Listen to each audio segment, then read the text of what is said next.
Pan നന്നായിട്ട് ചൂടായിട്ട് വരുമ്പോൾ അതിലേക്ക് സൺഫ്ലവർ ഓയിൽ ഒരു 3 ടേബിൾ സ്പൂൺ നിറയെ സൺഫ്ലവർ ഓയിലും 1 ടീസ്പൂൺ ഗീ കൂടി ചേർക്കണം കേട്ടോ. അതിനുശേഷം നമ്മുടെ ഹോൾ മസാലാസ് ഉണ്ടല്ലോ, പട്ട, ഗ്രാമ്പൂ, ഏലം, പിന്നെ കുറച്ച് മുഴുവൻ കുരുമുളക് കൂടി ചേർത്ത് കൊടുത്തിട്ടുണ്ട്. ഈ ഓയിലിൽ നന്നായിട്ട് മസാല നന്നായിട്ടൊന്ന് ഫ്രൈ ആയി വരുമ്പോഴാണ് നമ്മൾ ഉണ്ടാക്കുന്ന ഫുഡിന് നല്ല ടേസ്റ്റ് ഉണ്ടാവുള്ളൂ കേട്ടോ. അപ്പോൾ അത് 2-3 മിനിറ്റ് ഒന്ന് വഴറ്റിയതിന് ശേഷം ഇതിലേക്ക് ബേ ലീഫ് അല്ലെങ്കിൽ ഓൾ സ്പൈസിൻ്റെ ലീഫ് ചേർത്ത് കൊടുത്താലും മതി. അതിനുശേഷം ഇതുപോലെ ചെറുതായിട്ട് ചോപ്പ് ചെയ്തിട്ടുള്ള ഒരു സവാള ചേർത്ത് കൊടുത്തിട്ടുണ്ട്.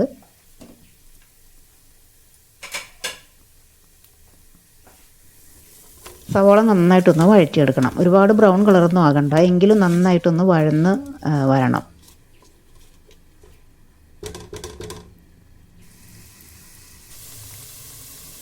അപ്പോൾ അത്യാവശ്യം സവാള നന്നായിട്ടൊന്ന് വഴണ്ടി വന്നിട്ടുണ്ട്. ഇനി ഇതിലേക്ക് നമുക്ക് ഇഞ്ചി വെളുത്തുള്ളിയുടെ പേസ്റ്റ് കൊടുത്തിട്ടുണ്ട്. 1.5 ടീസ്പൂൺ ചേർത്ത് കൊടുക്കുക.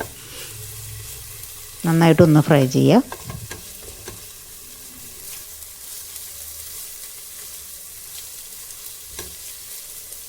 എല്ലാം കൂടി ചേർത്ത് നന്നായിട്ടൊന്ന് മിക്സായി വരുമ്പോൾ ഒരു ടൊമാറ്റോ ഒന്ന് പ്യൂറി ആക്കി എടുത്തതാണ് കേട്ടോ, അതുകൂടി ചേർത്ത് കൊടുക്കുക. ടൊമാറ്റോയിൽ കുറച്ച് വെള്ളം കൂടി ചേർത്ത് മിക്സിയിൽ അടിച്ചെടുത്താൽ മതി. വെള്ളം കുറച്ച് ചേർത്ത് അരച്ചാൽ മാത്രമേ നന്നായിട്ടൊന്ന് പേസ്റ്റായിട്ട് കിട്ടുള്ളൂ. അതുകൂടി ചേർത്ത് വെള്ളം ഒന്ന് ചെറുതായിട്ടൊന്ന് വറ്റി വരുന്നത് വരെ നന്നായിട്ടൊന്ന് സോട്ട് ചെയ്തെടുക്കുക. ഇനി ഇതിലേക്ക് കുറച്ച് ഗരം മസാല ചേർത്ത് കൊടുത്തിട്ടുണ്ട്. അതുപോലെ പേരിന് മാത്രം ഒരല്പം മഞ്ഞൾപ്പൊടി. ഈ 2 പൗഡർ കൂടി ചേർത്ത് നന്നായിട്ട് മിക്സ് ചെയ്യുക. നല്ല കളറുള്ള ടൊമാറ്റോ ഒക്കെ ആണെന്നുണ്ടെങ്കിൽ ഇതുപോലെ ഓയിലിൽ ഫ്രൈ ആയി വരുമ്പോൾ നല്ല കളറിൽ വരും. ഇനി ഇതിലേക്ക് ഒരു ചിക്കൻ്റെ ക്യൂബ്, മാഗി ക്യൂബ് ഒന്ന് പൊടിച്ചിട്ട് കൊടുക്കുക. അതുപോലെ ഡ്രൈ ലെമൺ ഒരെണ്ണം ചേർത്ത് കൊടുത്തിട്ടുണ്ട്. എല്ലാം കൂടി വഴന്ന് ഒന്ന് നെയ്യൊക്കെ പിരിഞ്ഞിങ്ങനെ വരുന്ന ആ ഒരു ടൈം വരെ ഒന്ന് നന്നായിട്ട് സോട്ട് ചെയ്തെടുക്കുക. കഴുകി വൃത്തിയാക്കി വെച്ചിട്ടുള്ള ചിക്കൻ ചേർത്ത് കൊടുക്കുക. ചിക്കൻ ചേർത്തതിന് ശേഷം ഫ്ലെയിം നന്നായിട്ട് കൂട്ടി വെക്കുക. ഇപ്പോൾ നമ്മൾ ചേർക്കുന്ന ചിക്കൻ ഒരു പിങ്കിഷ് കളറിലൊക്കെ ആ ഒരു കളർ ചേഞ്ചായിട്ട് ഒരു വൈറ്റ് ക്രീമി ടെക്സ്ചറിലെ ഒരു കളറിലേക്ക് വരുന്നത് വരെ നന്നായിട്ടൊന്ന് സോട്ട് ചെയ്ത് കൊടുക്കുക. ഹൈ ഫ്ലെയിമിൽ തന്നെ വയ്ക്കണം കേട്ടോ. ഒരു 2-3 മിനിറ്റൊക്കെ ഒന്ന് ഫ്രൈ ആക്കി ഒന്ന് സോട്ട് ചെയ്ത് വരുമ്പോഴേക്കും കളറൊക്കെ ചേഞ്ചായിട്ട് കിട്ടും.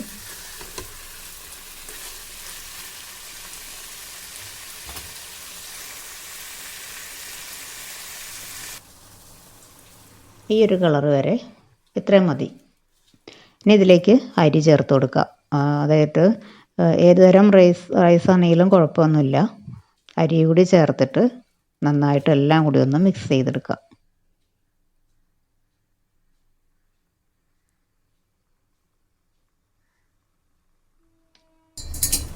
ഈ സമയത്ത് തന്നെ അരി നന്നായിട്ടൊന്ന് മിക്സ് ചെയ്യണം കേട്ടോ. ഇടയ്ക്കിടയ്ക്ക് ഒരുപാട് നമ്മൾ തുറന്നിട്ട് മിക്സ് ചെയ്യുന്നതിനെക്കാട്ടിലും നല്ലത് ആദ്യമേ തന്നെ എല്ലാം മിക്സിംഗ് ഒക്കെ നന്നായിട്ടൊന്ന് ചെയ്ത് വെക്കുക. ഇനി അതിലേക്ക് 1 ഗ്ലാസ്സിന് 1.5 ഗ്ലാസ് എന്നുള്ള കണക്കിന് വെള്ളവും പാകത്തിന് ഉപ്പും ചേർത്ത് കൊടുക്കുക. തിളയ്ക്കുന്ന വെള്ളം മാത്രം ചേർത്ത് കൊടുക്കാനേ പാടുള്ളൂ. വെള്ളം തിളച്ചുകൊണ്ടിരിക്കുന്ന സമയത്ത് വേണം ഇതിലേക്ക് ചേർക്കാൻ. അപ്പോൾ അതുകൊണ്ട് തന്നെ അരിയിലേക്ക് ഒഴിക്കുമ്പോൾ പെട്ടെന്ന് അങ്ങ് റെഡിയായി കിട്ടും. ഇനി അതെല്ലാം കൂടി ചേർത്ത് ഒന്നുകൂടി നന്നായിട്ട് മിക്സ് ചെയ്യുക.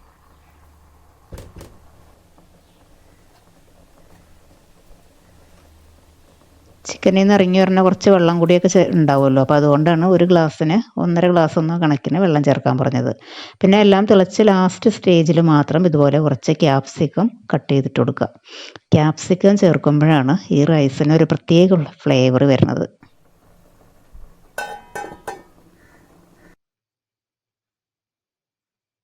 തിളച്ച് വരുമ്പോൾ ഉപ്പൊക്കെ കറക്റ്റാക്കിയതിന് ശേഷം ഒന്ന് അടച്ച് വയ്ക്കുക. അതിന് ശേഷം ഒരു 1-2 പ്രാവശ്യം ഇതുപോലെ നമ്മൾ ഒന്ന് മൂടി തുറന്നതിന് ശേഷം ഒന്ന് ജസ്റ്റ് മിക്സ് ചെയ്തിട്ട് കൊടുക്കുക. വെള്ളത്തിൻ്റെ കുറവൊന്നും ഇങ്ങനെ ഈ ഒരു അളവിൽ വരില്ല. ഇനി അങ്ങനെ വെള്ളത്തിൻ്റെ കുറവ് നിങ്ങൾക്ക് തോന്നുകയാണെന്നുണ്ടെങ്കിൽ മാത്രം ഒരല്പം തിളപ്പിച്ച വെള്ളം ഇതിൻ്റെ മുകളിലൂടെ ഒന്ന് സ്പ്രെഡ് ചെയ്ത് കൊടുത്താൽ മതി. ഇനി ഒരല്പം ചെറിയ ജീരകം വറുത്ത് പൊടിച്ചതാണ് കേട്ടോ, അതുകൂടി ചേർത്ത് കൊടുക്കണം. അതുകൂടി ചേർത്തതിന് ശേഷം നന്നായിട്ടൊന്ന് മിക്സ് ചെയ്യുക.